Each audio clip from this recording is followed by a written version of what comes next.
चलो बच्चों, आज इस कोविड-19 के दौर में हम लोगों को सबसे पहले कोरोना से अपने आप को बचाव करना है और उसी के साथ क्लास की स्टडी भी करनी है और पढ़ाई भी करना है। आज हम क्लास 11th का पीरियोडिक टेबल लेसन 3 स्टार्ट करते हैं। पीरियोडिक टेबल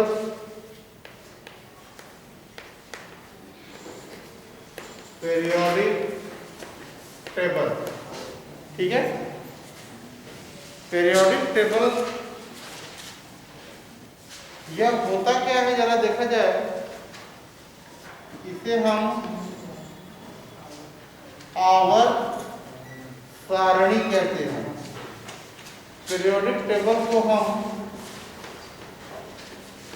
आवर्त सारणी कहते हैं। ठीक है। सबसे महत्वपूर्ण बात आती है कि है क्या आवर्त सारणी। आवर्त सारणी से क्या मतलब है? देखो, पहले क्या हुआ, धीरे धीरे तत्व विकसित हुए, धीरे धीरे तत्वों की खोज होने लगी। तो एक सबसे बड़ी समस्या आती है कि हम उन्हें रखें कैसे। जैसे आप अपने घर में देखते होंगे, एक बर्तन स्टैंड होता है। उस बर्तन स्टैंड में हम क्या करते हैं, विभिन्न तरह के बर्तनों को एक साथ रख सकते हैं। ठीक है। उस बर्तन स्टैंड में आप देखें तो प्लेट रखने की जगह रहती है, थाली रखने की, चम्मच, कढ़ाई सब रहता है। अब आप कल्पना करें कि आपके पास वो बर्तन स्टैंड नहीं है। आपके पास बर्तन स्टैंड, अब फिर आपको घर के बर्तनों को रखना है तो वह कम जगह लेगा कि ज्यादा जगह घेरेगा? निश्चय रूप से वह ज्यादा जगह लेगा, है ना। कढ़ाई रखोगी तो बड़ा सा कढ़ाई जगह लेगा, है, बड़ा सा गंजा है, भगोना है कि नहीं, ढेर सारे बर्तन है। ठीक है। उनको हम अलग अलग जगहों पे रखेंगे और अलग अलग जगहों पे रखने पे वो क्या होता है, ज्यादा जगह घेरते। तो इन्हीं चीजों को ध्यान में रखते हुए स्टार्टिंग में क्या हुआ, तत्वों की संख्या कम थी तो उन्हें रखने के कुछ नियम बने। जितने भी तत्व रखे गए, जब तक आधुनिक आवर्त सारणी विकसित नहीं हुई थी, तब तक आप माने कि उनको परमाणु द्रव्यमान के क्रम में रखा गया। किस क्रम में रखा गया? परमाणु द्रव्यमान। ठीक है। तत्व के दो चीजें होती हैं, एक परमाणु द्रव्यमान होता है, परमाणु भार भी कहते हैं, और एक होता है परमाणु क्रमांक। चलिए, आपने क्लास 10वीं में भी पढ़ा होगा इस पाठ को। अब देखिए जरा, तो सबसे पहले किसने, एक वैज्ञानिक थे जिनका नाम था डेबोर्नियर। क्या नाम था? डेबोर्नियर, है ना। डेबोर्नियर ने एक ट्रेड को हिंदी में त्रिक कहते हैं। डेबोर्नियर ने एक डेबोर्नियर त्रिक का नियम दिया। इस नियम के अनुसार उसने क्या कहा कि अगर हम तत्वों की एक श्रेणी बनाएं, 3 तत्वों की, है ना, तो पहले और दूसरे के मास के द्रव्यमान का आधा, मास के द्रव्यमान का औसत बीच वाले का होगा, परमाणु द्रव्यमान होगा। जरा देखें, समझे। तो डेबोर्नियर ने ट्रेड बनाया। ट्रेड माने 3। जैसे आपका हो गया लिथियम, क्या हो गया? लिथियम। फिर हो गया सोडियम, और फिर क्या हो गया? पोटेशियम। अब परमाणु द्रव्यमान की बात करें तो लिथियम का कितना होता है? 7 होता है। अब पोटेशियम का कितना होता है? 39। तो हम सोडियम का परमाणु भार निकालें, 7 धन 39 बटे 2 बराबर कितना आया? 23। सॉरी, कितना आया? 23। तो यह सोडियम का परमाणु भार है। इसको कहते हैं डेबोर्नियर के ट्रेड का नियम। हम 3 तत्वों का क्या बनाते हैं? एक समूह बनाते हैं। पहले और आखिरी तत्व के औसत बीच वाले तत्व का क्या होता है? परमाणु द्रव्यमान होता है, उसका क्या होता है? परमाणु भार होता है ना। अब डेबोनियर ने जो अपना ट्रेड का ला दिया, इस ट्रेड के लॉ को आगे चल के देखा गया फिर दूसरा। अब इसके बाद अगर हम दूसरा लें, अगर हमने कहा हाइड्रोजन लिया, फ्लोरीन लिया और क्लोरीन लिया, ठीक है, तो देखें फ्लोरीन का भार कितना होगा? हाइड्रोजन का भार 1 होता है, फ्लोरीन का आपको नहीं पता। क्लोरीन का कितना होता है? 35.5। तो 36, इसका कितना हो गया? 1 + 35.5 बटे 2 बराबर कितना हो गया? 36.5/2, मतलब 18.25, जो यह प्रूव करता है कि फ्लोरीन का भार होता है। लेकिन यहाँ पे बात आई कि क्या जरूरी है कि हम ऐसे ही लें? अगर हम कहें कि हम लिथियम, बेरिलियम और बोरॉन, ऐसे भी तो 3 समूहों बन सकता है, तो क्या इन दोनों के औसत इसका होगा क्या? नहीं। तो उसने कहा नहीं, हम उनको ऊर्ध्वाधर क्रम में नहीं। तो यह नियम दिया गया किसके द्वारा? डेबोनियर के द्वारा। यह नियम किसके द्वारा दिया गया? डेबोनियर। इसको हमने क्या कहा? इसे हमने कहा डेबोनियर का। इस नियम का कमी क्या हो गई भाई? इस नियम की कमी हुई कि आगे चलकर यह नियम उपयुक्त नहीं रहा, है ना। हम बेरिलियम, मैग्नीशियम, कैल्शियम की बात करते हैं तो वहां पे यह नियम उपयुक्त नहीं रहा। तो इस नियम की कमी रही, तो इस नियम को दूर किया गया। डेबोनियर के बाद एक साइंटिस्ट आए जिनका नाम था न्यूलैंड। क्या नाम था? न्यूलैंड। अब इसे कहा गया न्यूलैंड ऑक्टेव लॉ। क्या कहते हैं इसे?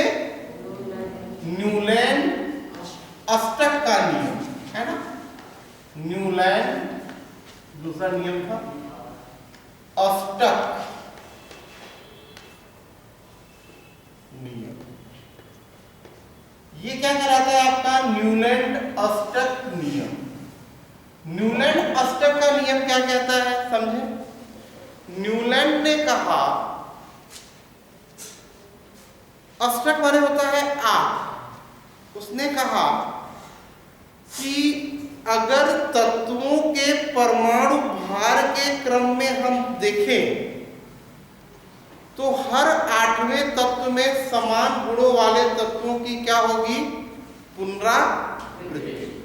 जिस तरह से म्यूजिकल वॉवेल होता है, संगीतमय स्वर होते हैं ना, सारे गम पद नी, और फिर 8वां शब्द क्या आता है? आया ना। ठीक इसी तरह से अगर हम तत्वों को रखें तो 8वें वाला तत्व समान गुणों वाला होगा, है ना। देखिए कैसे, जैसे इसने रखा lithium, beryllium, boron, carbon, nitrogen, oxygen, है ना।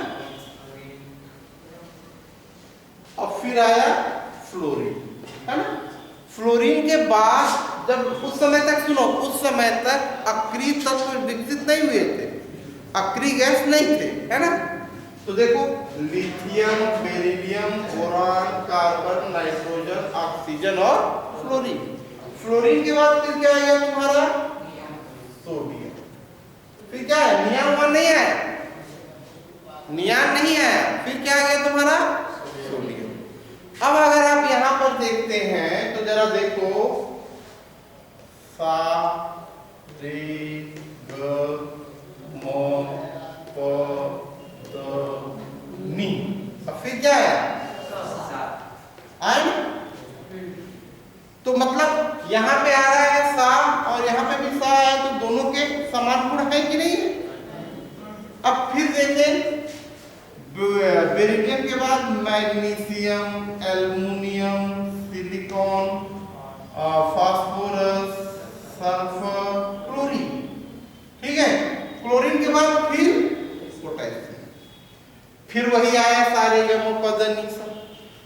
सोडियम का गुण और पोटेशियम का गुण में क्या है, समानता है कि नहीं है?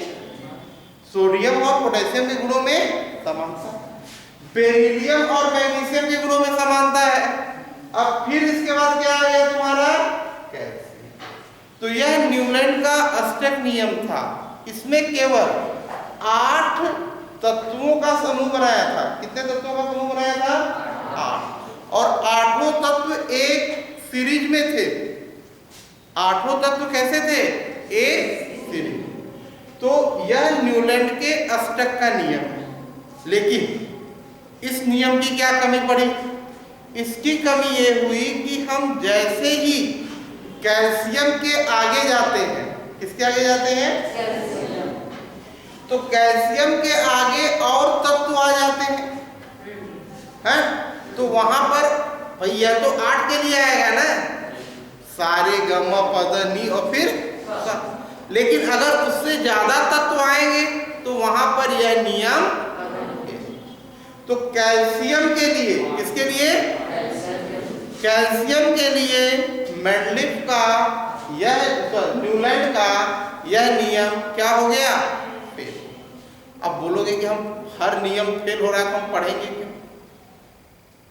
फेल हुआ ना, कौन कौन फेल हुआ? एक तो डेवोनियर फेल हो गया, फिर कौन फेल हो गया? तो न्यूलैंड। तो भाई हम इनके फेल होने को पढ़ेंगे तभी ना आगे कुछ जानेंगे। भाई पुरानी कहानी जानेंगे तभी ना कुछ समझ में आएगा। तो जब इन दोनों का नियम फेल हो गया, फिर इसके बाद आए आपके मेंडलीफ। कौन आया? मेंडलीफ बाबा आए। कौन आया? कंफ्यूज नहीं होना, बायोलॉजी में मेंडल बाबा थे, यहाँ पे कौन है? मेंडलीफ। तो मेंडलीफ बाबा होशियार थे। उन्होंने जैसे तुम लोग बर्तन स्टैंड बनाए हो, ऐसे ही उन्होंने एक टेबल बना दिया। क्या बनाया? टेबल। अब मेंडलीफ ने क्या कहा? मेंडलीफ ने कहा चलो भाई ठीक है।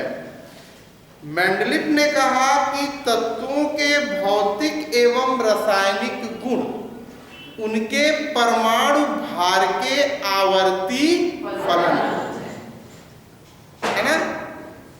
आप देखिए मेंडलीफ ने क्या कहा?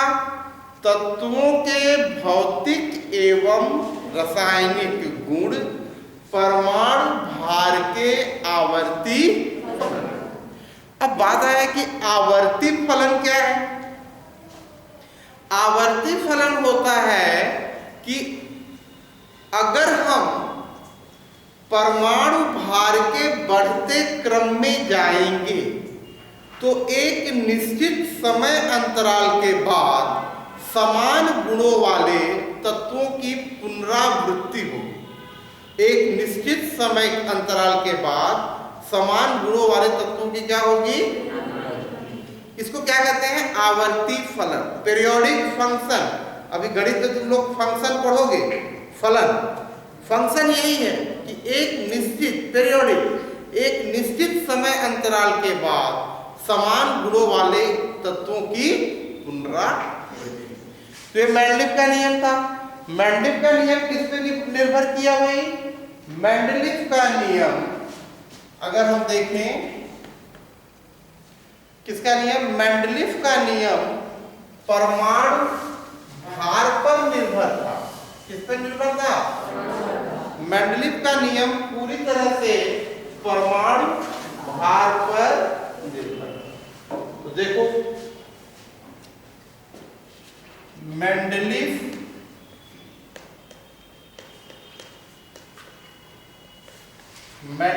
का नियम या मेंडलीफ का पीरियोडिक टेबल का नियम, आवर्त सारणी। मेंडलीफ का नियम क्या कहा? तत्वों के भौतिक एवं रासायनिक गुण उनके परमाणु भार के आवर्ती फलन होते हैं। किसके आवर्ती फलन होते हैं? परमाणु भार के आवर्ती। इतनी बात समझ में आ गई? डाउट नहीं है किसी को? गुड। आगे देखो। अब मेंडलीफ ने अपने आवर्त सारणी के लिए दो चीजों बहुत बढ़िया काम किया। पहला, इसने एक आवर्त बनाया और एक वर्ग बनाया। क्या बनाया? आवर्त और अब मेंडलीव के टाइम में केवल 65 एलिमेंट मिले थे। कितने मिले थे? 65। अब मेंडलीव के स्टार्टिंग पीरियोडिक टेबल में अक्री गैस नहीं थे, helium, neon, argon, krypton, xenon, ये सब नहीं। आई बात समझ में? देखिए, तो मेंडलीव ने अपने आवर्त सारणी में, देखें जरा मेंडलीव की आवर्त, एक क्षैतिज लाइनें बनाई। कैसी लाइनें बनाई? इन क्षैतिज लाइनों को आवर्त कहते हैं। क्या कहते हैं? आवर्त। और ऊर्ध्वाधर लाइनें बनाई, और इन ऊर्ध्वाधर लाइनों को क्या कहते हैं? वर्ग। तो मेंडलीव के आवर्त सारणी में कितने आवर्त थे? 7। वर्ग कितने थे? 8। 80 नहीं थे, 8 थे। तो देखें जरा, जैसे देखो ये एक वर्ग हुआ, 2 वर्ग, 3, 4, 5, 6, ठीक है। और आगे बनाइए एक 7 और ये बनाए। इस तरह से मेंडलीव ने कितने वर्ग बनाए भाई? 8, ठीक है, 8 वर्ग बनाए। और मेंडलीव की क्या महत्वपूर्ण बातें थी? ये आवर्त कहलाए, ये वर्ग कहलाए। अब वर्ग को इधर देखो, पहले वर्ग को 1 रोमन नंबर में दिया था, फिर 2, फिर 3, फिर 4, फिर 5, 6, 7 और क्या है फिर, है ना? तो इन्होंने कितने वर्ग बनाए भाई? 8, ठीक है। और 8 वर्ग में बनाया और हर वर्ग को 2 उपवर्ग में बांटा। हर वर्ग को किसमें बांटा? 2 उपवर्ग में। एक को बांटा कैसे? एक को बांटा 1A और दूसरे को कैसे बांटा? 2A। 1A और 2A के फॉर्म में करके इसने बांटा। बात समझ में आई? अब दूसरी एक बात थी कि इन्होंने तत्वों को रखा कैसे?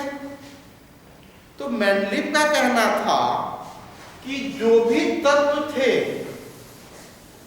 अगर हम बात करते हैं पहले वर्ग का तत्व, किसकी बात करते हैं? पहले वर्ग का तत्व। तो पहले वर्ग का तत्व ऑक्सीजन और हाइड्रोजन से क्रिया करेगा। किससे क्रिया करेगा? तो अगर वह ऑक्सीजन और हाइड्रोजन से क्रिया करेगा तो पहले वर्ग का तत्व जो है ऑक्सीजन से क्रिया करके R2O तरह का ऑक्साइड बनाएगा और हाइड्रोजन से क्रिया करके RH बनाएगा। क्या बनाएगा? R2। ऑक्साइड कैसे बनेगा पहले वर्ग के तत्व का? R2।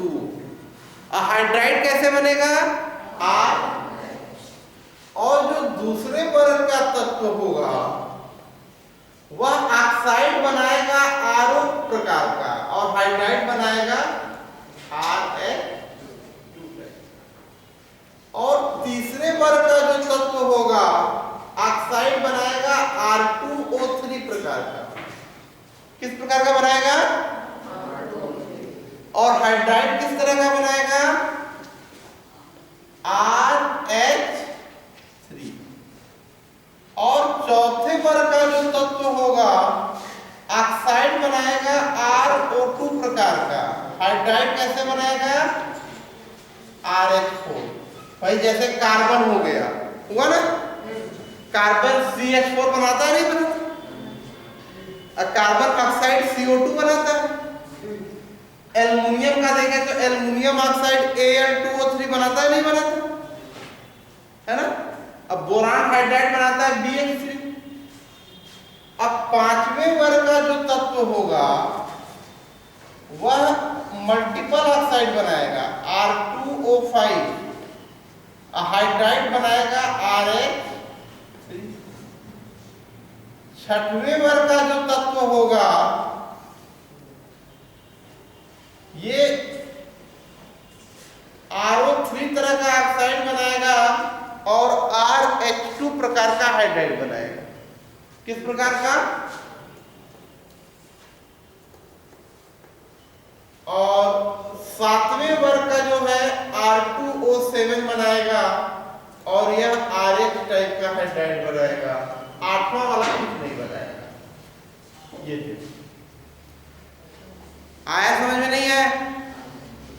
बात समझ में आ गई ना?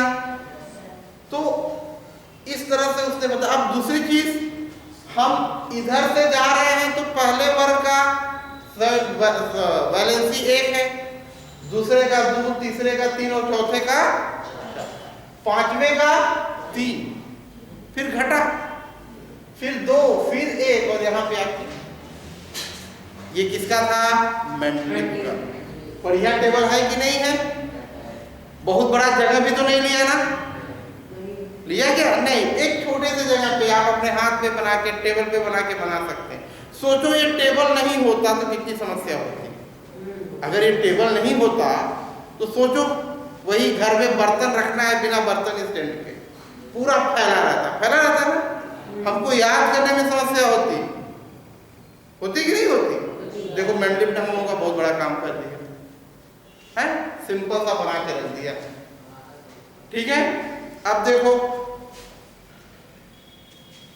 अब पहले वर्ग में उसने उन तत्वों को रखा,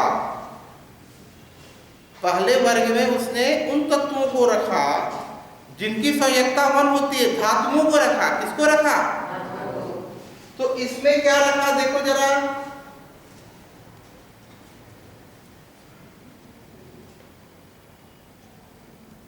हाइड्रोजन, अच्छा तो से नहीं, इसमें lithium, sodium, potassium, rubidium, caesium. हाँ? दूसरे वर्ग में क्या रखा? Beryllium, magnesium, calcium. तीसरे वर्ग में क्या रखा? Boron, aluminium, gallium, indium, thallium. चौथे में क्या रखा? Carbon, silicon, germanium, tin, lead. पांचवें में क्या रखा? Nitrogen, phosphorus, arsenic, antimony. छठवें में क्या रखा? ऑक्सीजन, सल्फर, है ना? सल्फर के बाद सेलेनियम, टेलिनियम, पोलिनियम। इसमें क्या रखा? इसमें हाइड्रोजन को भी रखा, फ्लोरीन, क्लोरीन, ब्रोमीन, आयोडीन, एस्टर। अब बात क्या आई? मेंडलिप ने अपने आवर्त सारणी में हाइड्रोजन को 7वें में भी रखा और पहले में भी रखा। कहाँ रखा? 7वें और पहले में इसलिए रखा कि उसकी, पहले में क्यों रखा? उसकी संयोजकता है ना? उसकी संयोजकता कितनी है? अब इतना ही नहीं, ये तो 1 हो गया ना, अब इसने 1A और 1B बनाया। आवर्त सारणी तुमने देखा ना, जैसे ये बना 1A, अब यहां पे इसका हो गया 1B। यहां पे क्या रखा? Copper, silver, gold. 1A 1B, second A second B. किताब में आप देखेंगे थर्ड ए और थर्ड बी, ठीक है। 1A 1B, second A B और third A third B, okay. इतना इन्होंने बना के रखा। बात समझ में आई? क्या करें? लेकिन 8वां ग्रुप जो था, 8वें ग्रुप में किसी भी तरह का कोई परिवर्तन इन्होंने नहीं किया। 8वें ग्रुप में किसी भी तरह का कोई परिवर्तन नहीं किया गया। कहाँ परिवर्तन किया गया? अब देखो 1A बना, फिर क्या बना? 1B, सेकेंड ए और सेकेंड बी, थर्ड ए और 4A और 5A और 6A और 7A और, लेकिन 8th ग्रुप में कोई उपवर्ग समझ में आया?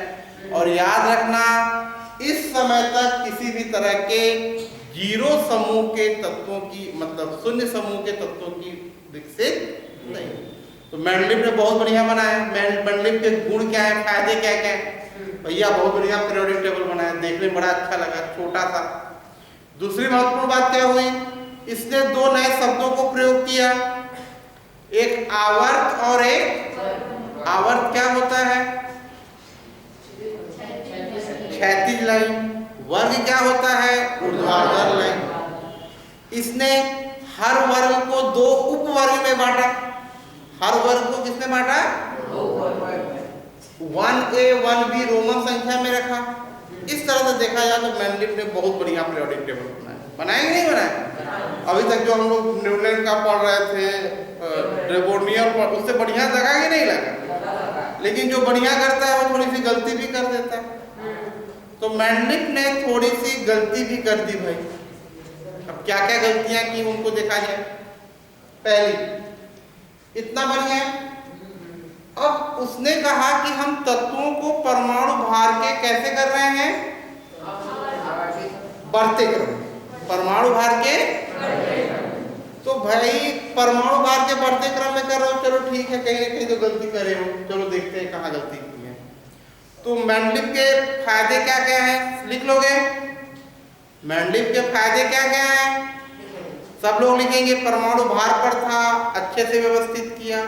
और एक महत्वपूर्ण बात क्या था मैंडलिप का? मैंडलिप ने जिन तत्वों की खोज नहीं हुई थी उनके लिए भी भविष्यवाणी कर दिए थे कि भविष्य में ये तत्व आएंगे तो इनका नाम। उसके लिए मैंडलिप ने एक शब्द उपयोग किया जिसका नाम था एक्का। क्या नाम था? है ना? क्या वर्ड आया था मैंडलिप ने? एक्का। जैसे देखो, उस समय सिलिकॉन ये वाला नहीं डिस्कवर हुआ था, है ना? एक्का एल्युमिनियम, एक्का सिलिकॉन, है ना? एक्का मैंडलिप की सबसे बड़ी उपलब्धि क्या थी? जिन तत्वों की खोज नहीं हुई थी उसका भी उन्होंने क्या कर दिया था? भविष्यवाणी कर दिया था कि ये तत्व आएंगे। जब आएंगे तो उनका नाम क्या होगा? उसके लिए उसने कहा एक्का। क्या होगा? है ना? हुकुम का एक्का, पान का एक्का नहीं। एक्का मतलब होता है उसी के जैसे, ठीक है? अगर हम कह रहे हैं कि भैया एक्का एल्युमिनियम है, क्या है? एक्का एल्युमिनियम, तो इसका मतलब क्या होगा?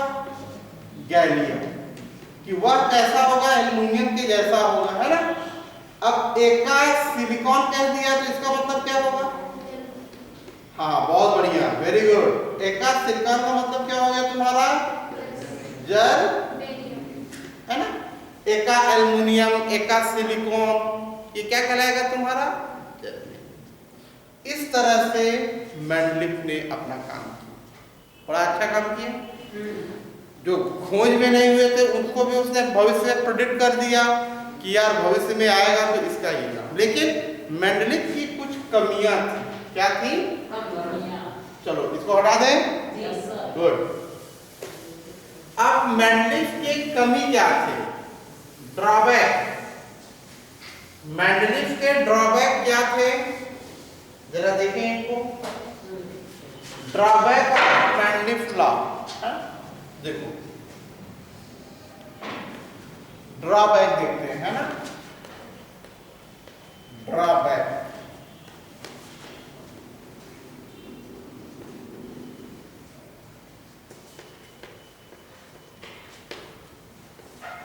मेंडलीव की कमी क्या थी? पहली कमी देखो, सबसे पहली कमी थी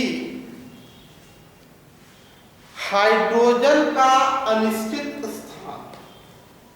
क्या? हाइड्रोजन का अनिश्चित। मेंडलीव के पीरियोडिक टेबल में हाइड्रोजन का स्थान क्या था? अनिश्चित। हाइड्रोजन को पहले में भी रख दिया और साथ में। ये मेंडलीव के लिए सर दर्द हो गया, समझ में आया? दूसरा कमी देखो, मेंडलीव ने तत्वों को कैसे रखा?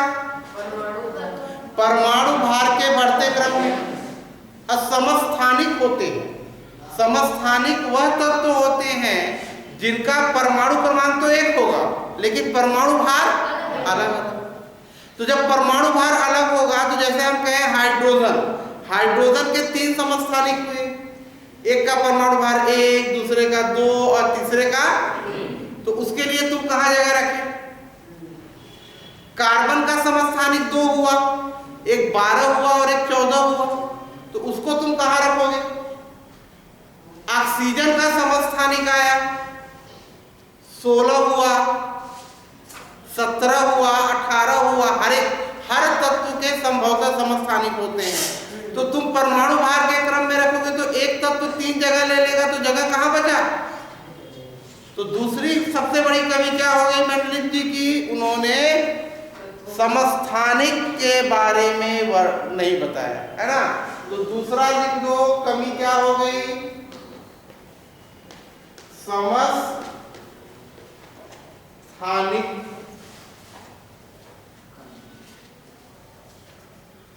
समस्थानिक के बारे में नहीं बताया, ठीक है। अब तीसरी कमी देखें उसको।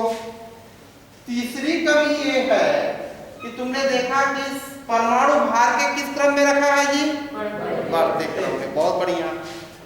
अब बताओ आर्गन का परमाणु भार कितना होता है? परमाणु भार होता है 40। कितना होता है? परमाणु क्रमांक होता है 18। और पोटेशियम का परमाणु भार होता है 39, है ना। 19। कैल्शियम का कितना होता है? कैल्शियम का 20 और ये 40। तो देखो आर्गन का 40 है, उसका कितना है? 39। पहले कौन आएगा? आर्गन आएगा कि पोटेशियम आएगा? पोटेशियम। तो यहाँ पे गलत हो गया। ऐसे ही जब उसने बताया तो कोबाल्ट और निकिल को देखो, कोबाल्ट और निकिल, ठीक है। कोबाल्ट का होता है परमाणु भार 56.89, ठीक है। अब इसका होता है 56.69 है, देखना। तो किसका पहले होना चाहिए? कोबाल्ट की निकिल? गलती है ना। तो दूसरा तीसरी कमी क्या हो गई? परमाणु भार का बढ़ता हुआ सही क्रम न होना। लिखो तीसरी गलती मेंडलीव ने क्या कर दिया? परमाणु भार का बढ़ता हुआ सही क्रम न होना, ठीक है। अब चौथी गलती मेंडलीव ने क्या कर दिया बेचारे ने? इतना किया लेकिन लोग गलती खोजते हैं। तो चलो तुम लोग भी खोज लो बेचारे की गलती क्या क्या की है। गलती तो कर ही दिया है, बनाया ही नहीं होता तो काहे गलती होती?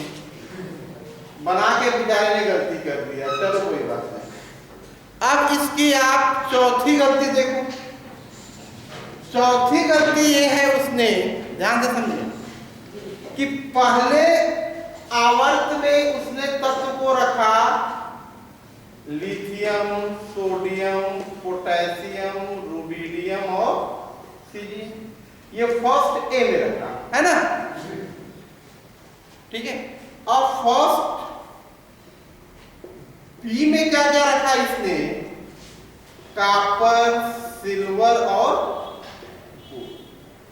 देखो पहले को बताया था ना, दो भागों में बांटा गया था, एक 1A और एक 1G। तो 1A में क्या रखा, lithium, sodium, potassium, rubidium, caesium, इसमें रखा कॉपर, सिल्वर, गोल्ड। इसको देखोगे तो ये ऊपर से नीचे आने पे अत्यधिक क्रियाशील होते रहते हैं। सोडियम जानते हो ना, पानी से क्रिया कर जाता है, हवा पानी से लड़ता है कि नहीं? जैसे घर में कोई लड़ाई झगड़ा करता नहीं कहते, वो तो हवा पानी से लड़ता है। तो हवा पानी से लड़ने वाला कौन है? कौन है? हवा और पानी दोनों से लड़ता रहता है, आग लग जाएगा, है ना। सोडियम को पानी में डाल दो, आग लग गया। तो ये अत्यधिक क्रियाशील है, ठीक। कॉपर, सिल्वर और गोल्ड अत्यधिक अक्रियाशील है। ये क्या है? अत्यधिक अक्रियाशील। और सोना तो सबसे बेशरम है। सोना सबसे बेशरम धातु है। क्यों बेशरम धातु है? बेशरम क्या होते हैं? कहीं पे नाली में फेंक दो, गिरे पड़े रहेंगे, फिर मुंह उठा के आ जाए। सोना भी ऐसा ही है। सोना को अगर तुम नाली में फेंक दो, कीचड़ में फेंक दो, मिट्टी में फेंक दो, वह अपनी चमक कभी नहीं खोएगा, बेशरम की तरह चमकता रहेगा, है कि नहीं? और कोई ऐसी धातु है?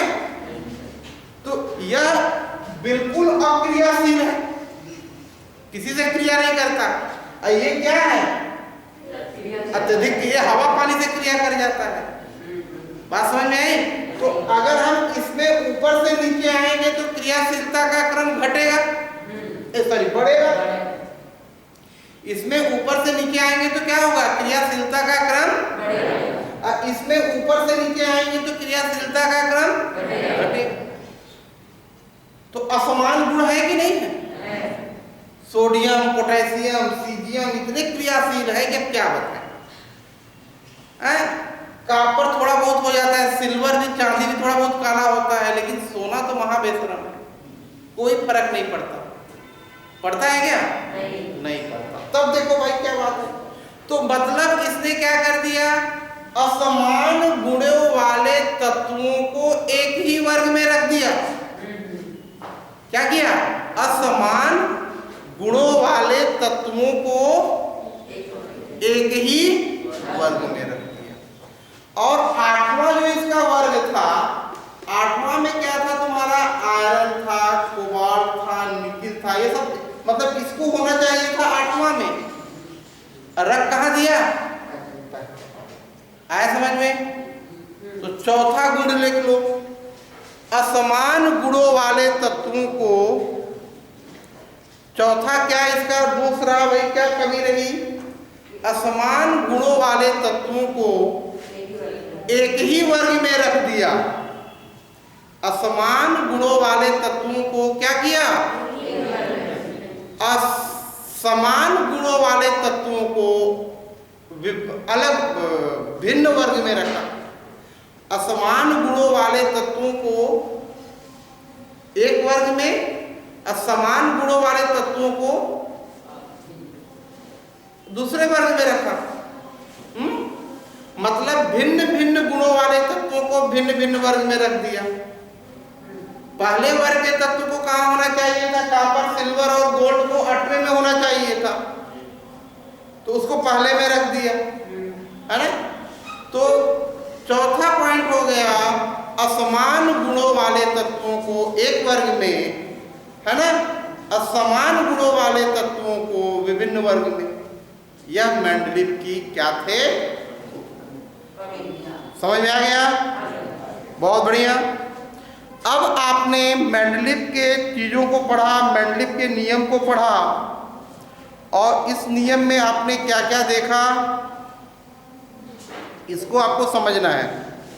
मेंडलिफ के नियम्स को आपने प्रॉपरली क्या क्या पढ़ा उसको जरा देखें, और इसी के साथ आपको कुछ होमवर्क करने हैं। हालांकि आप लोग पढ़ते तो नहीं है, लगता है ऐसा। चलिए, अब एक कॉपी भी बनानी होगी, लिखना भी होगा, वो सब चेक भी होंगे जब समय आएगा, कोरोना काल से मुक्ति मिलेगी। अब आप इसके लिए होमवर्क देखें। होमवर्क है, इन प्रश्नों का कॉपी में आपको करना है। सबसे पहला प्रश्न देखें, डेबोर्नियर का त्रिक नियम क्या है, समझाइए। उदाहरण दूसरा क्वेश्चन आता है, न्यूलैंड का अष्टक नियम क्या है? न्यूलैंड का अष्टक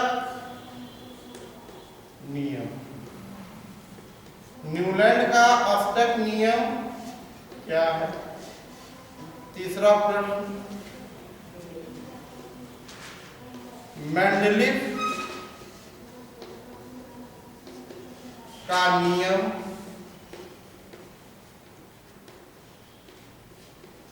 क्या है? चौथा प्रश्न, मेंडलिफ के दोष क्या है, लिखो। मेंडलिफ के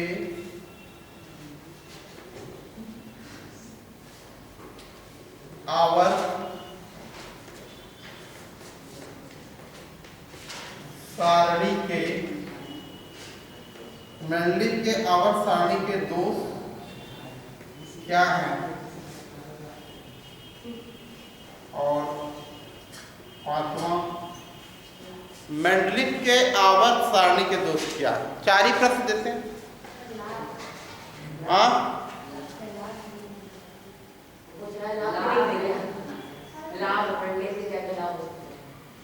दोष क्या है? तो हाँ, गुण लिख लो। मेंडलिफ के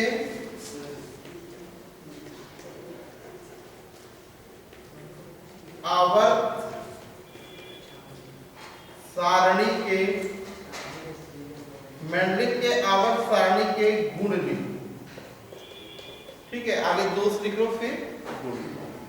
इस तरह से इन 5 प्रश्नों का आप लोग पढ़ेंगे। 5 प्रश्नों को अगली वीडियो में हम इसके आगे की चीज़ों को डिस्कस करेंगे। अगली वीडियो में हम लोग इसके आगे की चीज़ों को डिस्कस करेंगे। Thank you.